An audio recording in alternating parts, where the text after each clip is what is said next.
So the first aspect of commitment that we want to talk about is extrinsic motivation.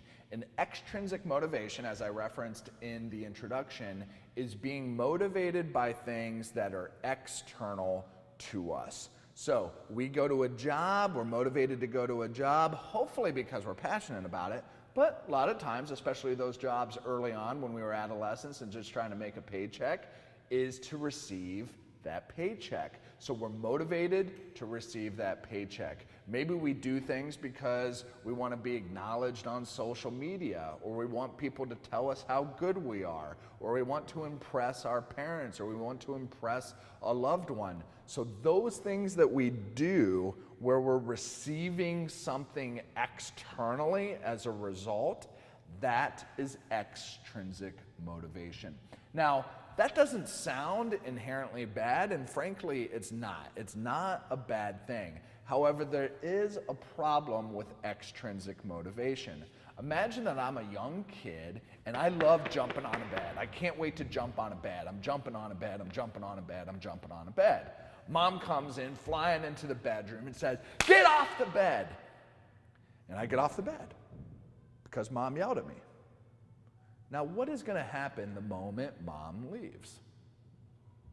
I'm going to want to get back on the bed and start jumping on the bed again. So the problem with extrinsic motivation is once that external reward or reinforcement stops, we have the tendency to stop the behavior. Because if you think about it, if we become so reliant on that external reward in order to do the behavior, you take away that reward, the behavior becomes less enjoyable.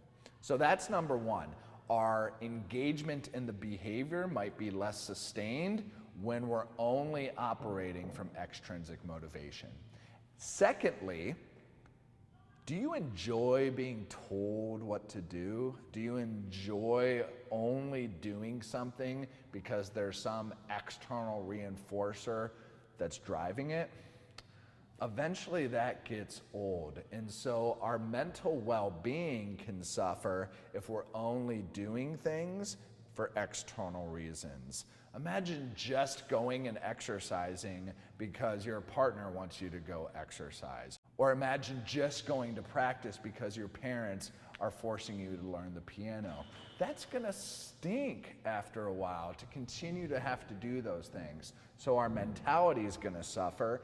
And the moment your parents say you don't have to do piano anymore, you're out the door, you don't even care about middle C, and you're not even going to do it anymore. So though yes, extrinsic motivation can help us to get things moving, to get things started, it's not the best approach for the long term because our sustained behavior can suffer and our mental well-being could potentially suffer as well. But nevertheless, we want to be able to leverage it. So based on the things that you want to accomplish, consider how can you use extrinsic motivation to your advantage. We have a little worksheet in that Companion Workbook that's going to take you through some of these opportunities. So for instance, how can you put your money where your mouth is? Is there a way for you to put money to pay for a 5K prior to the 5K, and throwing that money down helps increase the likelihood that you're going to train for it. Even for me, doing these e-courses, believe it or not, I'm knocking these things out in 2 days. It's a lot of information, but I decided I have the space, I'm going to utilize the resource, I'm going to use the money to harness my focus to get these done in a short amount of time versus continually to drag them out. So that external motivation really helped me to harness my energies to get these e-courses done for you. And so take a moment, consider some strategies, whether that's social media, whether that's monetary, whether that's some other utilization of time and space. Think about those extrinsic motivators and how to use them on purpose.